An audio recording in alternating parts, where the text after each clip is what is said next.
You're listening to an archived Cabral Concept podcast. After listening to this show, check out the most up-to-date podcasts available at stephencabral.com/podcasts or search directly on iTunes. And now, welcome to the Cabral Concept, where board-certified naturopath and integrative health practitioner Dr. Stephen Cabral shares how he was diagnosed at the age of 17 with a life-altering illness and given no hope for recovery. It was only after studying and traveling all over the world did he discover how to combine ancient Ayurvedic healing practices with state-of-the-art naturopathic and functional medicine to fully rebalance the body and re-energize it with life. It's time to discover how to get well, lose weight, and finally feel alive again. And now, here's your host, Dr. Stephen Cabral. Thank you so much for joining me here today on this Total Wellness Tuesday, where we're going to be talking about one of our most controversial topics ever, and that is the mounting evidence against meat. So, by the end of the show, I can guarantee you that people who are proponents of eating meat are going to be upset with me, but I can also guarantee you that people who are living a vegan-based lifestyle and are plant-based are also going to be upset with me. So I want you to know that I'm going to equally offend everyone here today. And I say that lightheartedly because here's the thing. I only have one allegiance, and that's to the truth. My whole goal with you is that when you tune into a Cabral Concept, you're getting an unbiased look at nutrition, functional medicine, all of these things. And that means if there's ever a time where I want you to use the best of conventional medicine, I will tell you that. If I want you to use more of a plant-based diet versus a paleo, I'll tell you that. If I want you to be more keto for a reason, I will tell you that. So what I do is I say that there's never a one for all. We have to look at someone's bio-individuality. We need to look at their body type. We need to look at their current state, their phenotype versus their genotype. And these things all get confused because we see a lot of bodybuilders online or body transformation people who are locked in that eating a lot of meat is okay, that it won't cause cardiovascular disease, that it won't cause cancer, that it won't be a precursor to any of these things. And I'm going to share with you some of those studies from an unbiased perspective. And then you have this other side, which is either all plant-based or vegan-based, saying that even if you eat any meat at all, you're going to get cancer and die. So what I want to do is I want to share something that I think that both sides should really look into. And I also want to state this very, very clearly, that I've been through this myself, that I've gone back and forth, that this is not an easy topic for me to try to explain or talk about, because in my 18, 19, 20, 21, that I was really deep into trying to transform my body because I didn't have my health. So I figured that if I could transform my body, maybe I could get back my health. And I got deep into natural bodybuilding. And that lasted all the way until about 27 years old. And I was eating a massive amount of protein and a massive amount of meat. I was eating meat at breakfast, lunch, and dinner, and then before bed. And I was doing protein shakes in between meals. I was eating between 275 grams and 325 grams of protein per day. And the reason was I was trying to get at least 30% of my diet from protein, which meant that if I had to get 1,500 calories, because I was eating around 5,000 calories per day, that I had to get that much in protein every single day. It was an enormous amount. And after doing that for about a year or so at that level, 2 years, I started to get more illnesses. I started to get pneumonia and chest congestion. I had a lot more bloating and intestinal discomfort. I was a lot more inflamed and stiff. Well, here's the deal, and I can show you how it affects the immune system. That's the highest level. Most people aren't going to be doing that, okay? So that's why I want to talk about varying degrees. That was obviously not a smart thing to do. Yes, I was achieving my goal of hitting a weight of 200 pounds, and on my frame, that's absolutely enormous, not an easy thing to do. But my life has always been about setting goals and achieving them. That was not necessarily a smart goal, but I don't regret it because I went after a goal that I wanted to achieve, which was changing this very sickly kid who went from 160 pounds or so senior year of high school down to 129 pounds, 128 pounds. And that's not healthy. So I said, this is not the body that I want. This is not who I am. I'm going to transform that. And over a bunch of years, I got back to a healthy weight of, 165, 170 pounds. And then I said, you know what? I want to take that to the next level. I want to see what I can do with this body. And so I set a goal of 200 pounds. Now I got to 196 pounds. That was really it. I was too big for my frame and not in a good way, meaning that I started to gain fat easier. I was inflamed. I was bloated. I didn't look good. I was stuffing food in my face, right? I was eating 6 times a day and I was eating 800 calories or so per sitting. It was not pretty. So I didn't want that anymore. I realized that I went for it and good. I wasn't upset about it. So then I kind of tapered down to a healthy weight, which was like, 178 or so. It was a really good weight for my body and still being pretty big. Because again, I was in my early 20s, mid 20s at the latest. And I wanted to be, I wanted to be that macho guy with, really big arms and all that. But later in life, I've kind of gone through the cycle and I've now said, I still want to be in great shape. There's no doubt about that. I want to have a flat stomach, all of those things, but I don't need the 18-inch arms and all that type of stuff, right? So what I said was a good weight for me now is about 165 to 167 pounds. That's a good weight for me, okay? So, but I realized a lot along the way because I thought I had to eat all that protein to become jacked, to become huge, right? And yes, anyone who tells you that eating protein is not going to help you build more muscle is thoroughly confused. Because if you look at bodybuilders, they know what they need to do to make their body as big as possible. Now, yes, most are on steroids. I agree. I understand that. And yes, you can build muscle and be on a vegan diet. There's no doubt about that. There are many vegans with large muscles. Now, keep in mind, they're more of the pedicopha body type, endomorph body type. There's no way a Vada could do that. They could be very ripped and muscular, but they wouldn't get jacked. Now, however, let me just put a caveat to that. So yes, you can become very big on a vegan-based diet, but if that vegan ever ate meat, they would become bigger. Like, there's no doubt about that. So again, like I said, I'm going to offend everyone on the show, but I'm also going to give you the truth. And the reason is that meat has always been known, it's in Ayurvedic writing, it's in everything, that it's an anabolic food. And anabolic foods help the body to grow. They increase levels of IGF-1, which is natural growth hormone. They increase testosterone. And they increase cholesterol. Cholesterol is a precursor to testosterone and DHEA and your other hormones. But let me put a caveat there. That doesn't mean it's a healthy thing to do. And that's what I want to get to in this show here today. So here's the thing though. I realized going through all sorts of nutrition, I gave you all the studies before about your, take your weight in kilograms and the 0.8 per kilogram of body weight is how much protein you really need. And that does hold up. I mean, there's a lot of studies behind that. And it really hasn't been debunked. Now, of course, some people need more and some people need less. But the easier way to look at it is this. Take whatever your ideal body weight is. So let's say my ideal body weight is, I'm going to do easier math. So let's say it's 170 pounds, okay? So then that would mean I would need 85 grams of protein per day. And again, that can come from plant, it can come from fish, it can come from meat, it can come from whatever you'd like. We'll talk about what sources you should get in a moment. But here's the deal. That's a far cry from 275 to 325 grams, right? I mean, very, very different.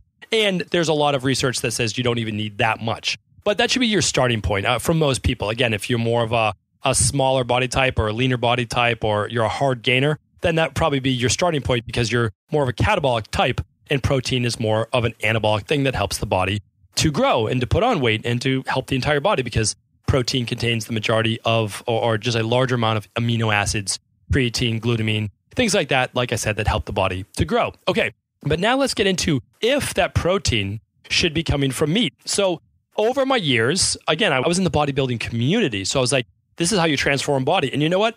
I mean, I was really good at helping people transform their body. And to this day, we still do over 10,000 appointments per year.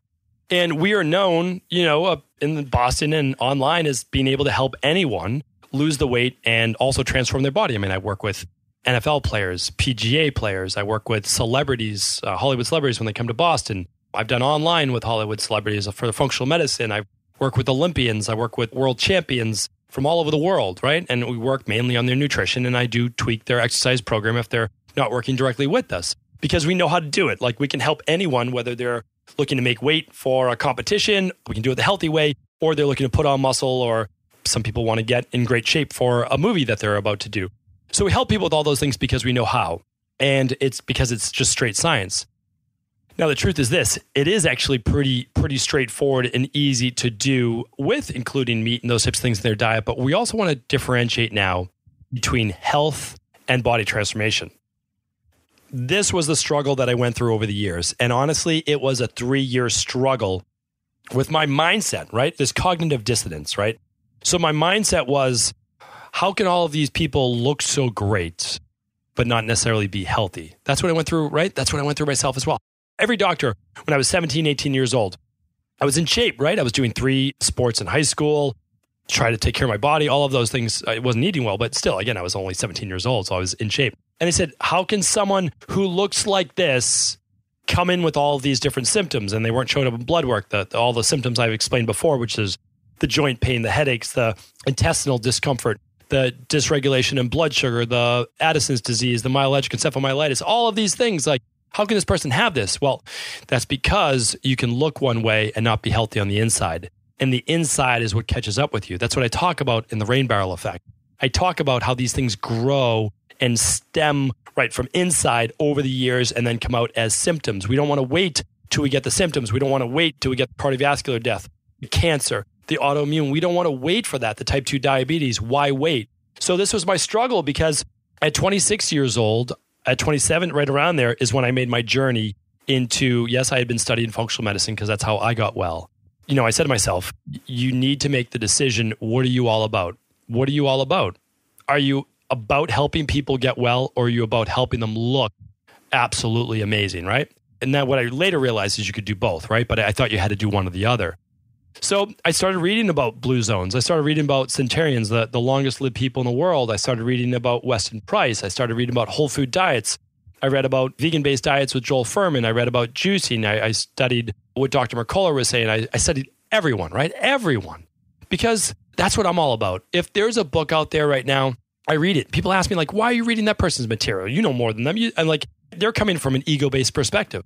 I destroyed my ego, not on purpose, but my ego got destroyed when I got sick because I was in a high-temper, ego-based child and adolescent and teenager, and even through college until but life kept hitting me in the face, right? And then I said, okay, I've lost it all. I'm nothing, right? I lost this body and went down to 120 something pounds. I was skin and bones. I couldn't study anymore. I almost wasn't able to graduate from high school. They wanted to kick me out of National Honor Society, having hot flashes and sweating all during my SATs. I was not the person that I knew that I was or that I thought that I was. And so that ego essentially got crushed. And that was the best thing that ever happened to me because I said, I know nothing. I know nothing. And so now I need to figure out life again because what I thought was life, I obviously was very confused about because what I thought was life got me to this point of an angry, upset, unwell, have nothing going for me college kid, right? High school and college kid. So that then said, everyone has to have some truth. Let me study all of their truths. Here's what came about. Unless you're in the bodybuilding community, which is the same exact thing to this day, right? Same exact thing to this day. Everyone always showed, even Weston Price. You know, Weston Price, people are like, oh, you should eat a high meat diet. No. Everyone, even Weston Price showed that, yes, people ate what was native to their culture or so, but it was only about 10 to 15% of their diet. That's it. So there's going to be a lot more to the show. I'm going to give you the evidence right now because the evidence, it should matter to you. But no matter what you eat for your protein, 10 to 15% of your diet. If you can get that into your head, and again, you can use a free app like Lose It or Calorie Counter or Calorie King, like all these, I believe they're free. Just type in what you eat for a day. Don't judge yourself. Don't judge yourself at all. Type in what you eat for a day and it will show your macros. What percentage of your diet is coming from protein? It's very, very interesting because the longest lived people eat the smallest amount of protein. Not no protein, because that's not healthy for you either. Because I mean, one of the books that I had to study for my board certification was a book called Modern Nutrition in Health and Disease. And I read the 9th edition book. There might be a 10th edition book out now. Actually, that was a long time ago.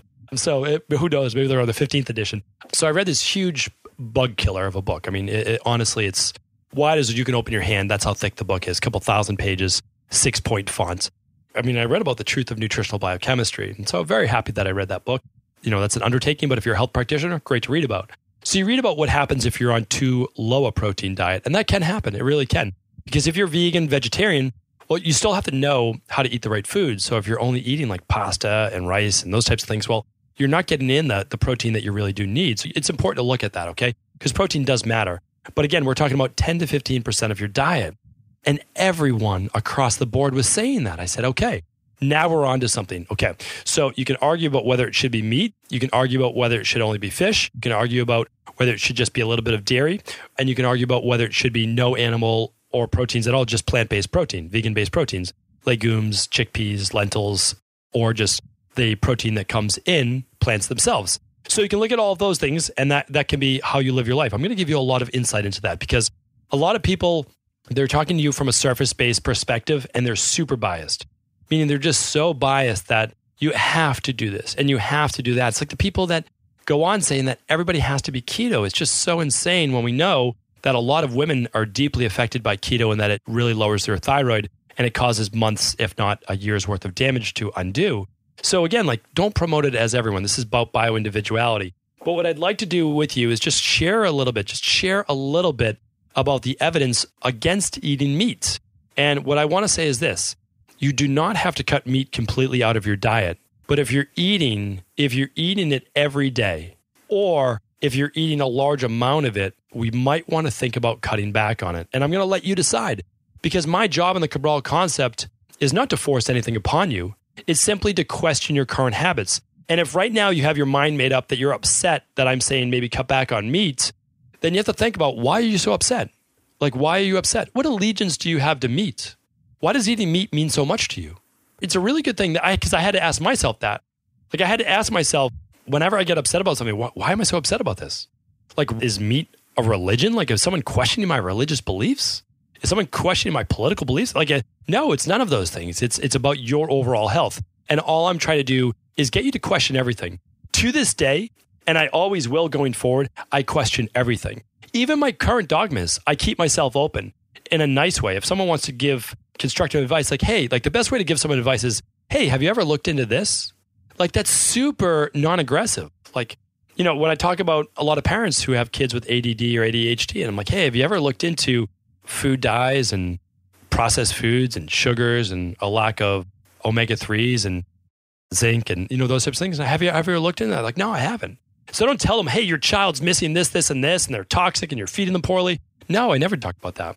When a child has ear, nose, and throat issues, or they have to get tubes in their ears, or they have earaches and they have nasal congestion, and they're always sick and they have mucus and all sorts of skin rashes, I say to them, hey, have you ever looked into the connection between dairy and all this mucus production and this ear, nose, and throat issues and skin rashes? Have you ever looked into that? And they say, oh, no, I haven't. Like, oh, you know, one thing that I did was I just found out for myself that not until later in life, unfortunately, I didn't do well with dairy. And when I ate dairy, I used to just get this like inflammation and this nasal congestion. I had tubes all the time when I was younger in my ears, and I had earaches. And once I stopped eating dairy, all of that went away. Like, hey, it's just maybe it was something you want to look into. And then they'll say like, hey, well, how does my child get calcium?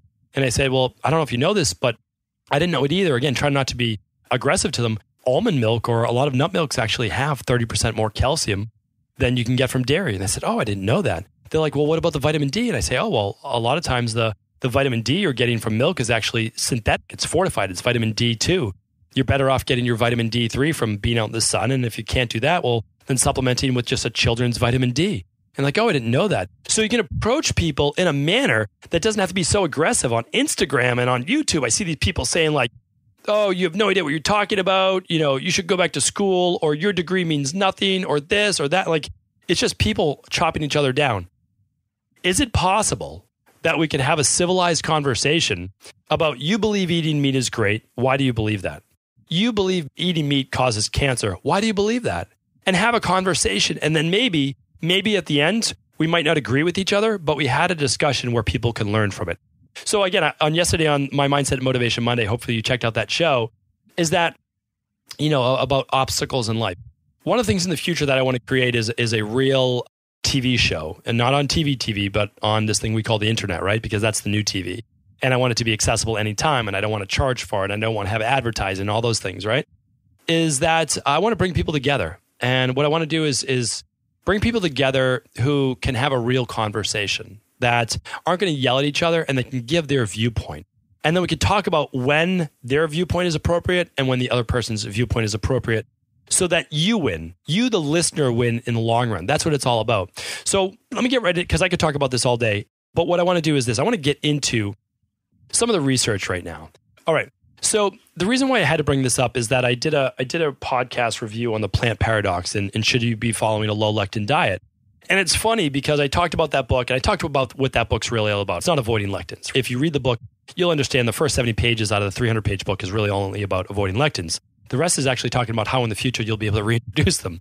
So, and again, Dr. Gundry, brilliant man. I mean, just if this ever gets back to him, he's a brilliant man. I appreciate his work, and everything that he states in that, you know, is great. It absolutely is. But, you know, you want to be able to eat lectins in the future, right? You just have to repair your gut. Like, that's a bigger part to it. But he mentioned something called Nu5GC, which is actually a sugar that's only in meats, and how that actually increases risk of cardiovascular-based disease, inflammation, and cancer. So I'm like, wow, even the people who are promoting lower carb, more keto are also saying like, hey, you need to be careful of eating protein. You need to be careful of eating meat. That is the way things are trending because that's the evidence right now. That's the research. And again, you can go against that, but here's the thing. This is a huge, huge, huge study. So I want to bring this to you. Most of you have seen this. This came out 3 to 4 years ago. And is a big, big study saying that meat and dairy may be as detrimental to your health as smoking cigarettes. And so I was like, wow, that is a sensational headline. This study is just a farce, I'm sure. Let me look into it. No, here's the deal. I want to read this to you. I'm actually going to read it to you. There's a misconception that because we all eat, understanding nutrition is simple. But the question is whether or not a certain diet allows us to do well or for a few days or survive to age 100. And so this really came out of the USC Davis School of Gerontology. And it also comes out of another university in London that I'll be talking about, where the studies actually originated. So here, I'm going to get right into it now. So Longo, who's one of the directors of the studies, the co-author of the study, had previously done research on protein that controls a growth hormone called IGF-1, which aids the body in body growth. Very high levels of IGF-1 have been associated with increased risk of cancer. People produce less of the growth hormone after the age of 65, at which time they become frailer and lose muscle. While eating a diet high in animal proteins has been frowned upon during middle age, some studies have encouraged older adults to chow down on meats and cheeses because it makes them less likely to develop disease. In previous work, Longo had looked at a group of short Ecuadorian people who really developed diabetes or cancer. They had a genetic mutation that lowered their IGF-1, which also kept them under 5 feet tall. I'd like to actually throw in my own little note here. This has actually been shown in Okinawan communities as well. Lower IGF-1, lower levels of cancer. We'll get into that. For the new study, researchers looked at 6,318 adults over the age of 50.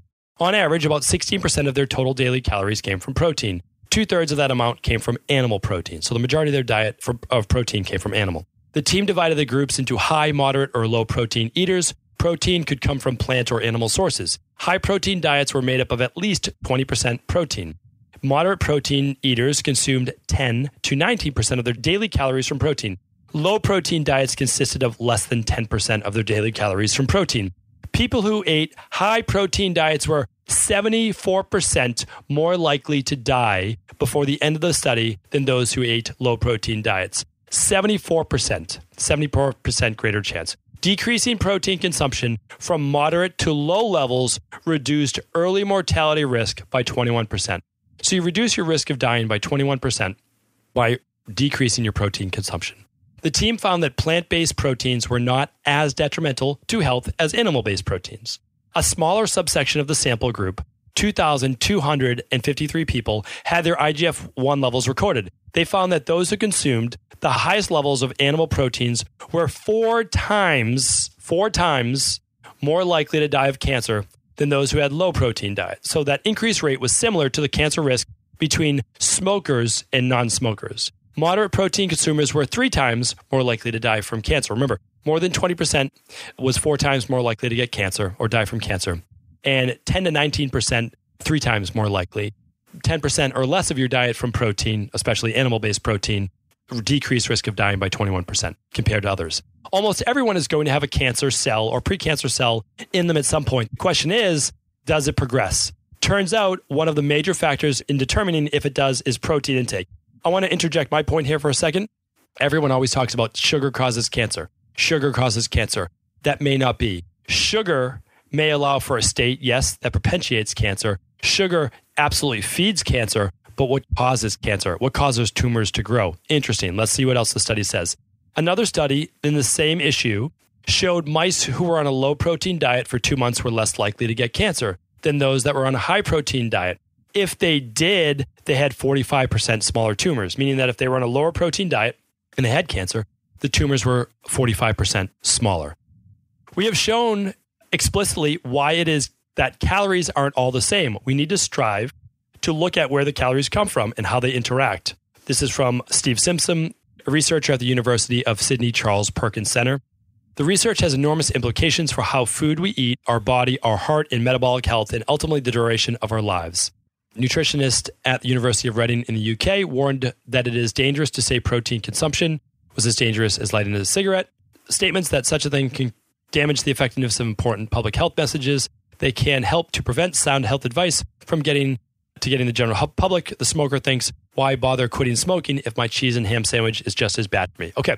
So again, I like presenting both parts to it. I think they agree. I don't think that we don't need the sensationalistic headlines. We can try to do what I'm trying to do right now and just present to you some evidence that whether you eat meat or not, but it is mainly meat, the higher you take your meat consumption, the more likely for cancer. Now, the more likely also for cardiovascular-based disease. One of the best studies I ever saw, like, okay, say you don't believe in the China study, say you don't believe in any of these things, which I agree with the China study, meaning that it's a little skewed. It was cherry-picked studies, but there's still truth to it. There is truth to it. And that's because for cardiovascular disease, there's truth to it. And that's because they looked at people who smoked. They still looked at their arteries, and they actually had pretty clean arteries. But the other thing as well is that this was very, very interesting. When, during, I believe it was World War II, that the cattle, the sheep, the dairy products were all taken away from the people in Norway, they saw over the course of 5 years to 10 years a massive decline in heart disease and coronary artery disease. And the one change was they did not have the meat consumption, the dairy consumption that they had before that. I mean, I'm telling you, it's hard to deny these studies. It's hard to deny them. And now I know you can always go back and say like, oh, well, if you look at this, meat doesn't cause higher cholesterol. It doesn't have to cause high cholesterol to cause heart disease. That's not it. Because meat, there's certain things in meat, not just grass-fed. I know that, grass-fed is obviously better for you because it's higher omega-3s, less omega-6s, less inflammatory, but it causes an inflammatory-based reaction. And if we just type in, you can, again, do this for yourself. Type into Google, research studies proving meat causes poor health. You'll see that the Physicians Committee writes on it, cancer.gov writes on it, the National Institute for Health writes on it, cancerresearchuk.org writes on it. I mean, you're going to see all these different studies. Now, here's the deal, though. Here's what I want to bring to you in the finality of this, is that I believe that you can still eat some meat and you can certainly eat some fish because we're not seeing the same correlation with fatty fish that are wild caught and some shellfish and heart disease. We're not seeing that, and we're not seeing that with cancer. So there's obviously things in meat specifically. Again, in Ayurvedic times, we know it's a more anabolic food. Well, guess what tumors are? Guess what cancerous tumors are? They're an anabolic dysfunction of the body. They're a growth of the body. So that's why a lot of people, when they get cancer, they go on a vegan-based diet. They go on a green juice-based diet. They follow something like the Gerson therapy. And I would agree with that. I would agree with that if you have a cancerous tumor, not a blood-based cancer. That's different. We'll save that for a different show, but a cancerous tumor, all right? Because you don't want to raise those levels of IGF-1. Now, in meat, there's the insulin growth factor. Now, why does that matter? Well, it's great if you're trying to build up your body, but it's really poor if you're trying to stay healthy in the long run. Now, having said that, an ectomorph may be able to get away with eating a little bit more meat or protein. And why? Their body's naturally more catabolic. However, for the pitta body type or the endomorphic body type, they're going to do so much better on a plant-based diet or closer to a plant-based diet. And the reason is they naturally, especially the endomorph or kapha body type, have more mass. That's why it's very easy for a lot of people on a vegan-based diet to say, hey, you should go on a vegan-based diet. I haven't, wasted away. I'm not too catabolic. Well, look at the body type, right? Be gentle with other people. We don't all have the same body type. Ectomorph or Vata body type that goes on a vegan-based diet does have to watch the protein that they're eating. They need that even more plant-based protein, okay? Where the endomorph does not have to worry as much about that. I always want to give you one takeaway at the end of this show.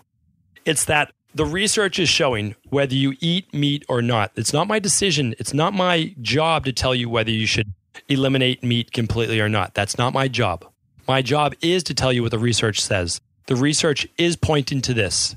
Lower the amount of protein you're eating on a daily basis. Lower it. If you're eating meat and you love meat and you never want to give it up, okay, that's your prerogative, right? Just try to stay away from the carcinogenic meat. Just try to stay away from the burnt meat. Try to stay away from the processed meat. Try to stay away from the cured meats, okay? All of those have been, without a doubt, proven to cause cancer, okay? You might not get cancer. You might be one of the lucky ones, and good for you, and that's great, right? I hope that for every one of you. But if we have 2 to 3 people getting cardiovascular-based disease, right, 2/3 of people, and we have 1 out of 2 people that's said by the year 2030 to get cancer, I'm trying to help you as much as I can. So lower your amount of protein to 10 to 15% of your diet. Get it down to low to moderate protein, all right? Just look at your macros. Then choose how many times a week, or even if it's daily, if you want to eat meat. What I try to do is eat a little bit more fish, and I only try to eat a non-vegan based source a maximum of once per day, and that's typically for dinner, because that's when I get to slow down for the day and have that for the day. You might decide to follow the Ayurvedic way and have it more for lunch if you can do a little bit of a rest after lunch.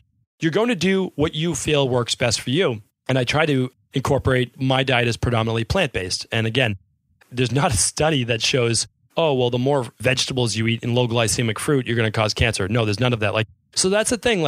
We're arguing over things that may or may not cause cancer, may or may not cause heart disease, may or may not cause autoimmune issues, may or may not cause immune imbalances and inflammation. But no one's arguing about the fruits and vegetables, right? The powerful antioxidants. So that's what we have to look at. Try to make your diet the brightly colored things that humans could easily grab with their own two hands. They could eat in season and ripe and nourish their body. If you do that, a lot of times all these arguments we're having are moot because you're going to be eating foods that also then help to counterbalance some of the carcinogens that you're putting in your body. I hope today's episode was helpful. I try to be as unbiased as possible. I try to get both sides to kind of see each other's side. And what I want for you overall is to be the healthiest, happiest human being alive. And I know that in the long run, it might not happen today, might not happen tomorrow, by lowering your total protein consumption, not eliminating it, but lowering it to about half your body weight in grams per day, or potentially 0.8, that you're going to be healthier, you're going to live a longer, happier life. Thank you so much. Please do feel free to share this show with anyone you believe it could help. Ever wonder what the best sauna, blue blockers, sleep trackers, wake lights, salt lamps, or other health gadgets are? Or what about the top non-toxic mattresses, sheets, soaps, bath products, toothpaste, and cookware? Or would you like to know the cleanest choices for hemp parts, meal delivery services, supplements, and much more? I personally curated, researched, and now created a resource page of all of my top picks that continues to grow each week. These are the exact products I use in my own life, with my family, in my private practice, and they're the ones I trust. To find out all of my up-to-date recommendations and all the details, simply head on over to stephencabral.com/resources.